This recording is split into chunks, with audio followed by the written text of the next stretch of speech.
જય શ્રી કૃષ્ણ મિત્રો, એવું કહેવાય છે કે જો આપણે કોઈ પણ વસ્તુ પૂરેપૂરી ઈચ્છા શક્તિથી માંગીએ તો આ પૂરી સૃષ્ટિ આપણને તે વસ્તુ મેળવવા માટે હંમેશા મદદ કરે છે. હું છું પ્રોફેસર પુનીત પટેલ અને હવે તમે જોઈ રહ્યા છો પુસ્તકની વાતો આપણી માતૃભાષામાં. આજે હું જે પુસ્તકની વાત તમારી સાથે કરવાનો છું તે લો ઓફ એટ્રેક્શન ઉપર લખાયેલું ખૂબ જ સુંદર પુસ્તક છે. હું જે પુસ્તકની વાત કરું છું તે છે ધ સિક્રેટ બાય રોન્ડા બર્ન.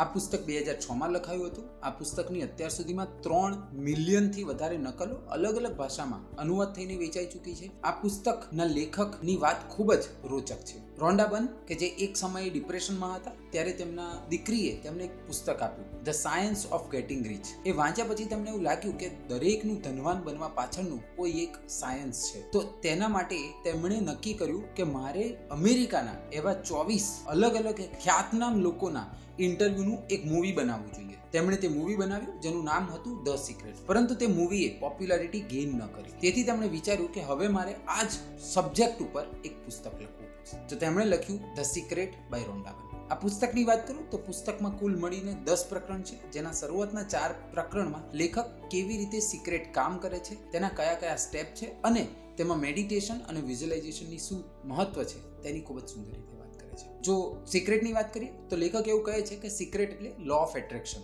જે રીતે આ દુનિયાના દરેક ખૂણે ગ્રેવિટેશનલ રૂલ એટલે કે ગુરુત્વાકર્ષણ બળનો નિયમ લાગે છે, તે જ રીતે આપણા જીવનના દરેકે દરેક સ્તર પર લો ઓફ એટ્રેક્શન લાગે છે. હવે તેના સિક્રેટમાં મુખ્યત્વે 3 ભાગ છે. પહેલું છે તે છે આસ્ક. તમારે જે પણ જોઈએ છે તે તમે માંગો. બીજું છે બિલીવ. તમે જે માંગો છો તેના પર તમે પૂરેપૂરો વિશ્વાસ મૂકો. અને ત્રીજું છે રિસીવ. તમે જે માંગ્યું છે, જેના પર તમને વિશ્વાસ છે, તે જ્યારે તમને મળે છે ત્યારે તમે તેને કૃતજ્ઞતા ભાવ સાથે તેને સ્વીકાર કરો.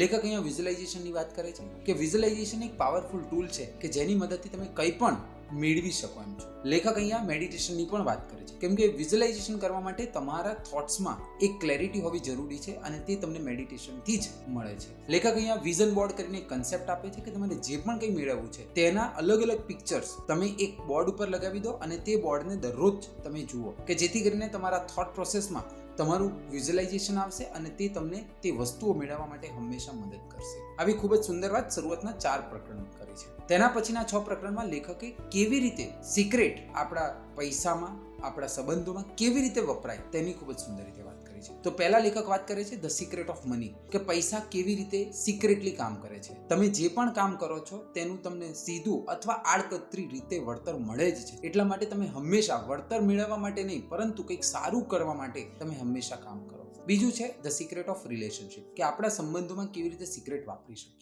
લેખક અહીંયા એવું કહે છે કે તમને જેટલી બીજાને જરૂર છે તેટલી જ બીજાને તમારી જરૂર છે. બસ આ પરસ્પરની ભાવના હંમેશા કેળવાવી જોઈએ. ત્રીજું છે ધ સિક્રેટ ઓફ હેલ્થ. લેખક એવું કહે છે કે જેનું તન સારું તેનું મન સારું, જેનું તન અને મન બંને સારું તેનું હંમેશા જીવન સારું. એટલે હંમેશા તમે તમારા હેલ્થ ઉપર સૌથી વધારે કામ કરો. ચોથું છે ધ સિક્રેટ ઓફ વર્લ્ડ. આ દુનિયા એકબીજા સાથે અરસપરસની ભાવનાથી ચાલે છે, જેની લેખકે ખૂબ જ સુંદર રીતે વાત કરી છે. જે પાંચમું છે એ છે સિક્રેટ ઓફ યુ, કે આપણા અર્ધજાગ્રત મનની શક્તિ કેટલી છે તેના પર લેખકે ખૂબ જ સુંદર રીતે અહીંયા સમજાવ્યું છે. અને જે છેલ્લું છે તે છે સિક્રેટ ઓફ લાઈફ, કે ભગવાને આપણને અહીંયા જન્મ આપ્યો છે તો કોઈક ના કોઈક કારણથી આપણને જન્મ આપ્યો છે. તો તેનું સિક્રેટ તમે જાણો અને બસ તે કામ કરવા માટે તમે પૂરી નિષ્ઠાપૂર્વક તમારું જીવન લગાવી દો. આવી ખૂબ જ સુંદર વાત લેખકે તેમના પુસ્તક ધ સિક્રેટમાં કરી છે.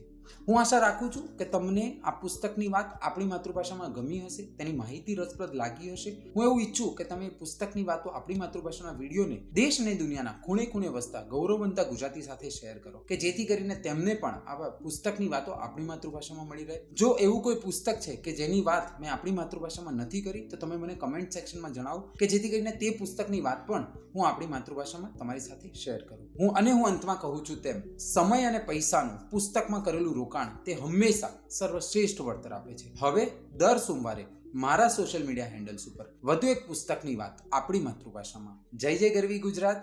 જય હિન્દ.